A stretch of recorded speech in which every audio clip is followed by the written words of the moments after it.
Welcome to Go Home Heat, a pro wrestling podcast.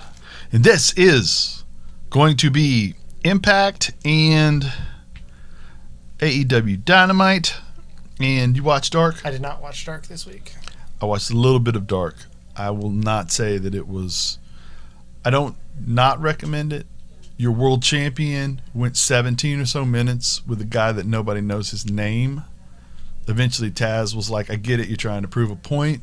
But you're letting this guy hang around. Of course, the guy hangs around long enough to put Mox in jeopardy. Who was he up against? I just told you. I had no Someone idea. Never heard of? No, but there was a picture of them together in the Indies, so the dude's been around. Oh, yeah. They were in GCW together. It was bouncing around. Yeah, they had like a crazy death match. It was wild. Right. That explains why. That was not a crazy death match. They had on Luther? No, that would if that would have happened, it would have been what they call a legendary death match. Anyway, Michael Elgin versus Ken Shamrock versus Sami Callihan, and we start out lukewarm. It's kind of amazing how just every time Michael Elgin's on my screen, and it happened later in the show too, when he intrudes upon a segment, my mind just kind of starts playing static. This was not bad. It was not bad, no. But Elgin wins a competitive match, and Ken and Shamrock are face to face, and then Sammy disappears. And okay, yeah, I do question sometimes if you're going to have a supernatural character or a character who somehow is able to disappear. Because it's one thing if the lights go out and he comes back, but if it's like 9/10 of a second, yeah, it's and you're gone. At least give the guy time to have sprinted away, right? Or else he's supernatural. Yeah. If you're supernatural, I don't understand how you lose. That's my thing. You know what I mean? I get that. In theory, if you're supernatural, that's what I like about the women's division here is the supernatural competitors compete against other supernatural competitors, canceling out one another's supernatural powers. Even playing field. Correct. That's what we're looking for. Jordan, knee promo, whatever. Okay, Tasha Steelz versus Susie. Susie, what'd you think about that? Oh, I thought it was pretty good. I did too. The Rascals and Wentz get to talking a little bit there backstage. Trey wants to know who jumped him, and he thinks maybe it was Wentz, but he doesn't want to say it. But every time they keep pointing out the other guys that could have done it, not Wentz, not Trey. What's the other guy's name? Dez? Dez keeps saying, well, he was backstage, or he was taking a shower, or he was... So next thing you know, process of elimination, Wentz was like the only guy that could have done it, maybe? And then, of course... Did they bring up Reno Scum? Not yet. Not yet? So they just didn't even think about Ace Austin's goons, that he has jump people. They didn't think about that at all. Well, they were high.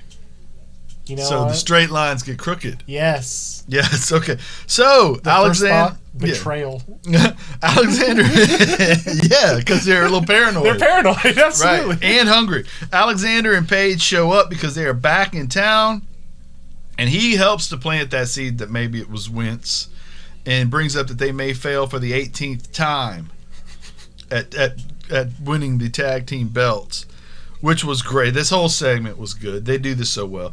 The North is perfect at driving wedges between people and then using that to their advantage. Yes. Now, that actually happens between the Tasha Steelz and Susie match. They introduced that that's going to happen, and then they come back from commercial, give us this, and then go into that match. I thought that Tasha Steelz looked good. Susie had a nice little palm strike on a jump that looked really good in there. And Kiera distracts, you get the cutter by Steelz, the 1, 2, 3, they dance away. Ace Austin thinks he will be awarded the title because that's exactly how that always works. Yeah, Scott D'Amore's out there. Or no, that's later in the show. That's later, but he's telling everyone that he's going to just get awarded. Well, I mean, he won the #1 contenders match. I think Moose approaches him again, right? Does he? Or Moose approach? Who did Moose approach? We'll get there. All right, Kiera Hogan and Steelz brag about not having any fear of anything until Havoc in Neva, I got the name right this time because it's heaven backwards. Yes. Shows up, and They are no longer so willing to fight anyone at any time. They turned down the concept of fighting soon, and they'll have to fight next week. They don't want the smoke as much as they had first thought. I wouldn't either. Havoc was speaking like a person, which was an odd thing. She hasn't done that in a while. She just grunts and stuff while somebody else talks. That was pretty good. Well, she had Father James Mitchell to talk for her for a while. Right. So we're letting her be like a human, which is nice. I like humans. Human adjacent. Okay. Flashback. Kanellis has a barn burner with Earl Hebner. Yeah. Yes. Earl kicks out once, which was nice. Earl kicks out, dude. Did Kanellis actually... No. Maria crotched him. Yeah. Right? Cheating to beat Earl Hebner in a wrestling match. Big boot. 1, 2, 3. Raji and Rhino. Treat me like a tag partner. I got a partner. He's got kids. I love that. Yes. That was cute. So we think we're getting... Hey, that'd be cool. I'd be fine with that. Yeah. Who's got kids, Ray? Rhino. Close enough. It looks like... What are we going to call Heath Slater if he comes over? Can we call him just Slater? Slater. Hater, no. No? I think he had an indie name or something. Okay. So anyway, hopefully we'll get that up and rolling. Rhino's going to give Raji some tough love here in a little bit. The Finesse and Press full name, the Finesse and Bench Press Express, Swinger and Bay versus Jake Diener and Willie Mack. Jake and Willie dominate.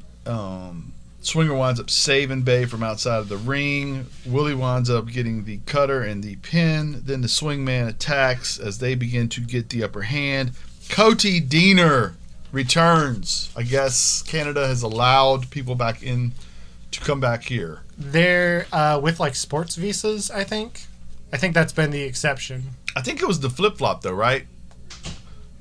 In that, I believe, correct me if I believe that Canada said if you're in the States and you get it, you can't use your free health care on it. Really? The virus. Yeah, basically get home. Don't go down there where they don't have any rules. And I mean, yeah. You know what I mean? Yeah. I think that's what they basically said. Come back up here and where are they filming all this, by the way? Do you have any idea? Impact? Yeah, they've been filming in the same spot for a while now. I don't know where they are. I mean, they were in Vegas for a while, but I don't think they're still in Vegas. I don't think they're in Florida. I don't think so. I don't know. Anyways. Anywho, we have a reunion, and the Dieners are ready to roll. Rosemary and Bravo are being flirty with one another backstage. Taya rolls up and gives them a micro brawler of herself. Very nice.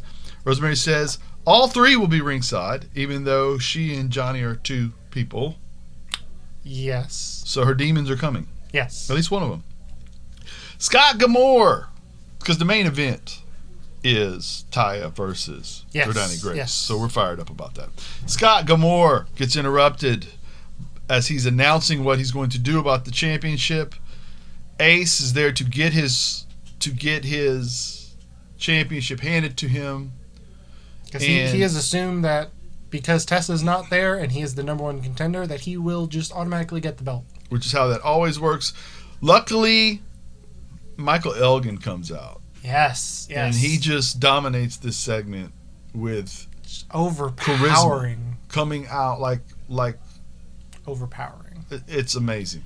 It's amazing. I don't actually remember. Have you ever seen a volcano? Yes. That's what Elgin did. Yes. Okay, Eddie Edwards comes out. Interesting that Eddie was referred to by Scott Gilmore as the cornerstone of the company. Eddie has been a... Well, he never left. I mean, yeah.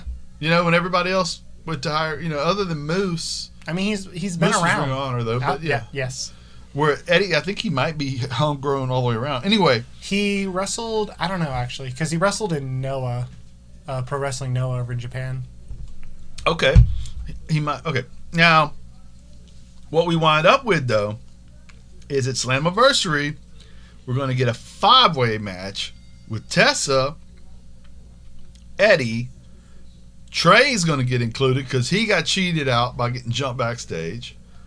Michael Elgin, because at some point in the course of a long match like this is going to be, we're all going to need rest. So when he gets involved, we just close our eyes for a minute or two. I get to go make a sandwich. Yes, come back. Something exciting will be happening when you get back. Yeah, okay. And of course, Ace Austin. I don't know that I've ever seen a 5-way championship match. Somebody tweeted, "Make it a King of the Mountain match," and I was like, if you're going to have Michael Elgin in a King of the Mountain match, that's going to be so convolutedly, just so much. You need to put Moose in that match if you're going to make it King of the Mountain, because you need him to be walking around asking questions during the match. Now, does this mean I'm eligible? What is going on? Can you draw a diagram? Okay. Rob Van Dam, Counterculture, Katie Forbes, Joseph P. Ryan, escort Jacob Christ out as he will be facing mentally unwell Steve. Joseph distracts. We get the win there for Jacob. Bona boom boom. Are you in on Counterculture? Cancel culture. Yes. Are you in on them? No. I mean, not yet. It just doesn't feel like it has a point. Like, I get what they're trying to do, but it's just like they go out there and then they just say stuff and then there's not like a point to it. You know what I mean? I just find it kind of lackluster. Especially for like Joey Ryan, who's I don't know. He can make anything work, but and again, this is just not. I really like Jacob Christ. I like Jacob. I do like Jacob Christ. I want this to work because I want it to work for him. Yes. I want him to have a vehicle to become more prominent in the company. If so this I'm rooting is for it. If this is a stepping stone to better things, then absolutely. But as a whole, it's just I feel like it's already run its course, like as a joke, and you know what I mean. I don't know. Taya is back, and Rosemary Bravo, Taya versus Jordani Grace. Jordani Suicida to start out the match. Yeah, man. They catch her real well. This was pretty good. And I had a realization during this match that Michael Elgin should be wrestling like Jordan Grace does. And he doesn't. Right. Jordan Grace has a phenomenal moveset. That's perfect for the way she's built. Right. Right. She's powerful. She does things. Yes, she has some flashy spots, but it's just mostly solid, hard-hitting, good-looking wrestling. Right. That's all I want. Right. Jordan Grace is a phenomenal talent. Correct. I love Jordan Grace. And like you said, Michael Elgin may be more versatile, but he just kind of clutters it up a little. He just does it's too much. Right. I don't know. Taya, this match was great though. Yeah, Taya is fantastic because we laud her. We praise her as much as every possible. Yeah, at every turn, she's great. Her moveset's awesome. Right, and she's a giving performer. She's willing to take the bruises and the bumps. She power bomb from Grace. Yeah. Ugh, it's so good. Grace is just so strong. Yeah, absolutely. Anyway, and she does a Vader bomb, which is great. Oh, to have dude, that I was going to talk about it. Right? It was so cool. Again, it's just stuff like that where it's like that's just cool, man. She looks like she busted out a couple new things. She went for like the chokehold, and I like that spot where she initially went for it. But Taya's tall, and Jordan's not very tall, so she couldn't like quite get up and around the throat. Yes. And then later in the match when she had her on the ground and then put her in it. I love spots like that. That's like storytelling over the course of the match. Right. Now when she gets her in it on the ground, Taya reaches for Rosemary to help, but Rosemary's flirting with Bravo, and so her huge advantage normally is not, because it was subtraction by addition there by distracting Johnny with Rosemary and her demons. So Johnny winds up getting the win there. And then we find out we have a new challenger to the throne as Deanna Prazo, the virtuoso, comes out and puts Jordani in an armbar. What did you think? I do not know a whole lot about Deanna Prazo. I think I saw like one thing from her when she was in NXT, and I wasn't like blown away, but that has been a while. They obviously put quite a lot of stock in her, though. I will say that much. She was kind of stuck. Not the NXT women's division especially recently, is it's just a lot of really. I mean, they all get to work, but you kind of got to shine there, and I don't think that she was stuck in the 5-minute matches. Yes. Instead of getting to stretch it out a little bit. So we'll see more. Whenever she worked, she was good. But again, then, okay, she's kind of moving up. You go, oh, she's pretty good. Well, then they sign Shotzi, and then they sign Tegan, and then they sign. Well, next thing you know, she's back down. She moves up 3 spots. Now she's down 3 spots, and then they bring in Charlotte. Well, dang. Where am I? Yeah. Yeah, you know How what am I mean? supposed to go up if there's Right. there's no like? Yeah, So absolutely. I get her leaving, and in this company, we get to see if she does have a personality. Yes. Because she's going to get. One thing about NXT too is it can be a little heavy on what's going on in the ring, Yes. and so she'll get to stretch it out here. And if she's capable of giving you that backstage segment, like a Taya, like Madison Rain, like. We're going to get that. If she can be funny, she'll have the opportunity to be funny. If she can Absolutely. be That's what's obnoxious, she'll have the opportunity to be obnoxious. She won't just have to be bell to bell. And if That's- she's good bell to bell, she'll be a star. Oh, absolutely. And that's what's great about Impact is I feel like a lot of them just like let their performers play to their strengths.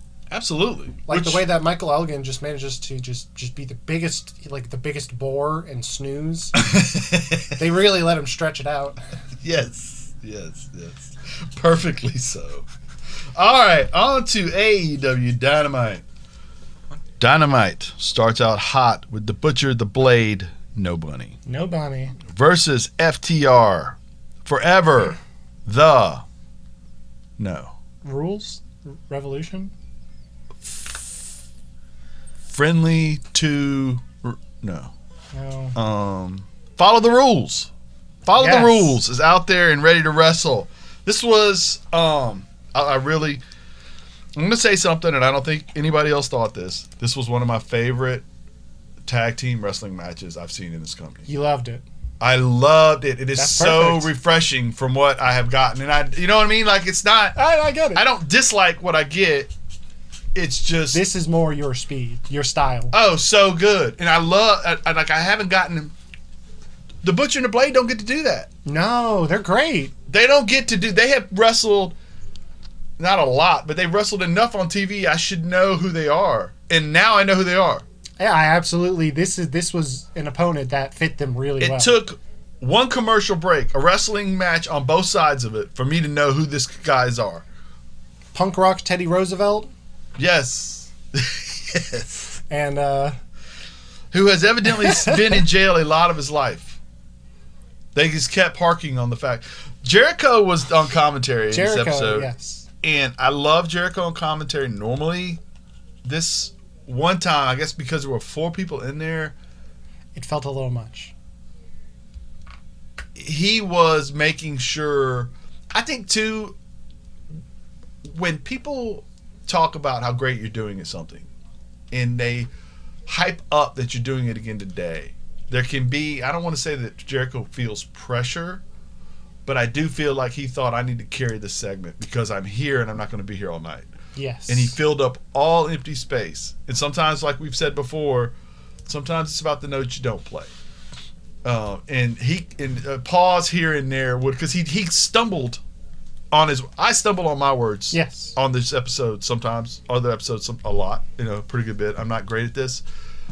Jericho is great at it. So when he's stumbling on things to say or getting lost in his own, he's so good at carrying a conversation with 4 or 5 people at one time Yes. that he's forcing it.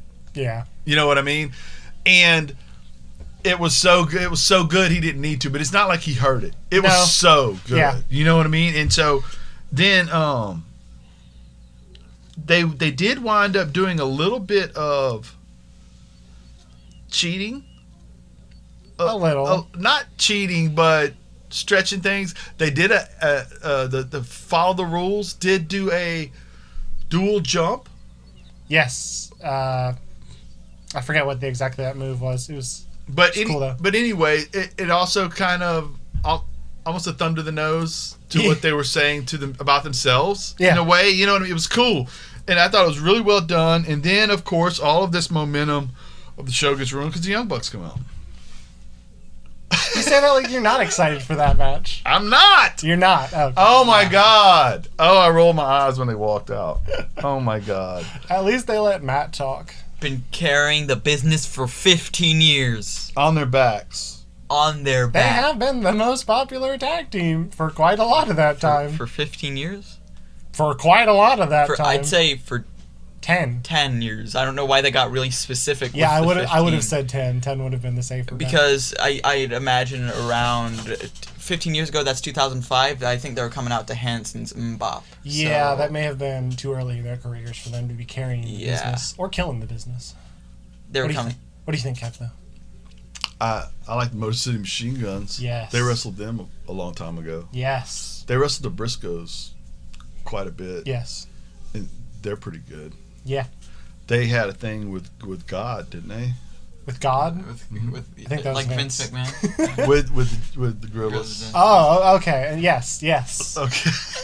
I'm just saying they had anytime you say you're doing something by yourself, it rubs me when you're a baby face. I don't think they're baby faces. I don't. They think that's are true. not. They're, They are not. The whole jerks. world treats them like they're baby faces. They are not The Cody effect, we'll call baby faces. The Cody, very much so. Anyway. I mean, they got booed in their match against Paige and Omega because they were Paige being, and Omega. and they were being jerks because they're jerks. But it's also Paige and Omega. Valid point. Also, though, if I had been the Revival and they would have said, we're the best tag team in the world, I would have mentioned, just in rebuttal, don't you own this company? It's easy for you to say that, huh? Who's got the belts? You own a company. You can't the have your best? own belt. You can't have your own belt in your own company. You can't with that. Who do the advantage? fans want to have the belt? You. So what's up? But with you that? couldn't get the belt. Interesting. Why'd they go a different route? What made somebody else being the champ more interesting than you? I don't know. It's just neat to think about. Yeah, curious. Just curious. Right. But as far as the wrestling world goes, this is what they're looking forward to probably more than anything else right now. Yeah. It's just I'm different from everybody else, but I'm No, not right. I'm just different. That's all. In all honesty, I like the pacing of the match better than most tag matches I've seen in this company. Well, yeah, because they let things breathe a little bit. Yes. And Randy was not talking about this company, but when he had the quote this week about He meant it. Whether he was talking about it in NXT. He specifically said NXT, I think, because he didn't want to say I was watching a match that wasn't Raw, Yeah. and then everybody would have gone, see, he's talking about AEW, right? So he went ahead and said it was NXT, but then he said it's not spot finish, right? But again, of course, we know that he's also thinking about I mean, absolutely, 100%. right. But now tag wrestling is a slight bit different in that Yes. a lot of tag wrestling is spot finish. That like even going back, it was kind of like that. You know what I mean? Like that's kind of There one of were the tag- advantages is that when you can't do spot because you get tired, right? Right. When you get tired, you tag out, and then your partner does spot until you're good to go again. Right. That's correct. that's like one of the major advantages. But at the same time, man, And that is let it breathe. and that is one way to tell a story. There are other ways to tell. You can this match isolating your opponent. That's another way to tell the story, right? The hot tag, Yes. that kind of thing. Okay, but anyway, we'll move on. It'll at the very least be a nice change of pace. But okay, one of my favorite matches we've already had Yes. in this program Yes. today. Statlander, Ishida, Penelope, Nyla Rose. Ford gets the pin. She's an immediate title contender. I love this match. I was about to say, with the outcome and everything, this match was great for you. Yes, and I agree. loved it. I liked this match. This, I think, was a wonderful sign. Just a great sign. Just curious too.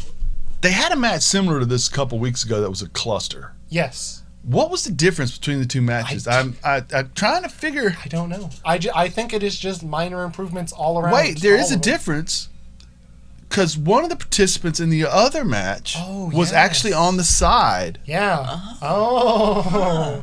And maybe It's just interesting. it's crazy because I'm watching this match and I'm thinking all four people are just constantly in the right place all the time.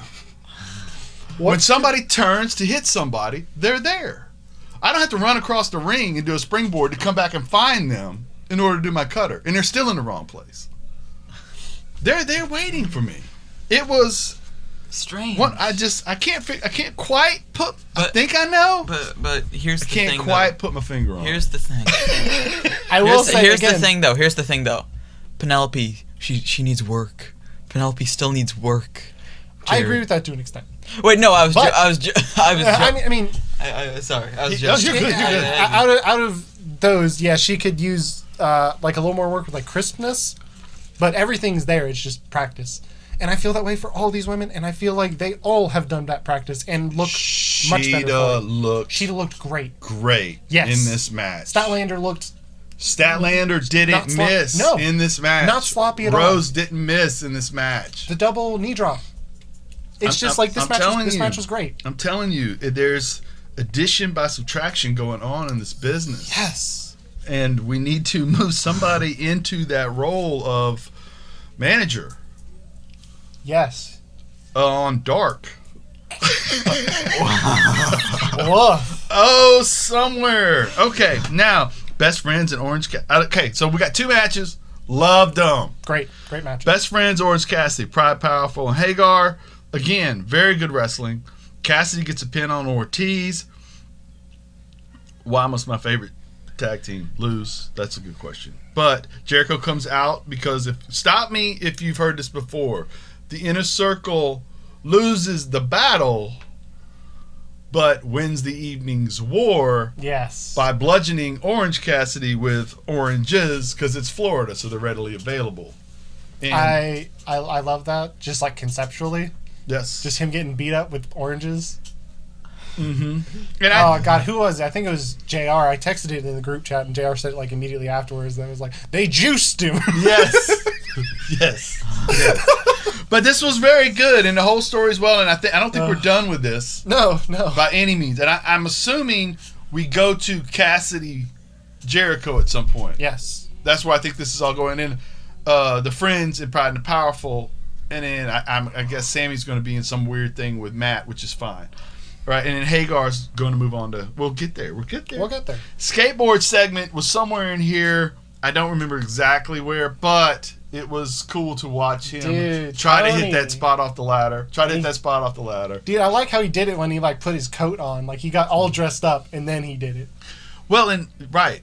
Because have you ever heard like a wrestler say, I couldn't get it in practice, but I knew adrenaline. I get it. Absolutely. Or I can practice this all day, or an actor, I can practice all day long, but until I walk out onto the stage, until you're there, it doesn't work. Till they say action, it doesn't work for me anymore. I have to be able to put he put himself mentally into performing mode, and he did it. Correct. It was awesome. And Tony Hawk looks no different. No, he's been on your TV set for 20 years. He never ages. No, dude looks awesome. Dude, I will say this. People who continue to skateboard or surf all of their lives, if they skateboard, they get a lot of cuts and scars and all of that. They stay thin, they stay in shape, they live well. Yes. Surfers are on another level because they're swimming out and then coming back. That's like a whole and body. They don't even have to have scrapes. Oh, yeah. You know what I mean? But I mean they're tough tumbles and all that, but those guys that live that lifestyle stay in wonderful physical condition. You know what I mean? And it's funny how I remember, I don't know how it was when you were in school because I was in school 32 to 36 years ago. And there was a stigma with skate guys. I grew up in the country. I'm not far from a beach, so there was a stigma with surf guys. And it's funny because as I've gotten older, I've gotten past most of my weird things like that anyway. But you start realizing how, and it's cool that society has somewhat turned that into skate's cool. Yes. It's the thing now. It's not like a fringe. The dumb jock does. I don't know because I haven't been in high school all the time. I don't guess they run the school like they once did. Maybe they run some schools, but you know what I mean. Like, I mean, dude, I didn't see that many people skateboarding in high school though, which was disappointing. Well, you at Tate, right? Yeah. Tate is a school in the country. You know, real hard asses. about stuff like that too. Yeah, but my point is that now I've started to see how much and you have TV stations that only run surfing and skating and cool stuff. You know what I mean? And it's cool to see that because pushing that lifestyle is a healthy lifestyle that you can continue with as you go through. Straight and you don't up. have to always try to do tricks and tricks. You can still if just you skate. just do yeah? it.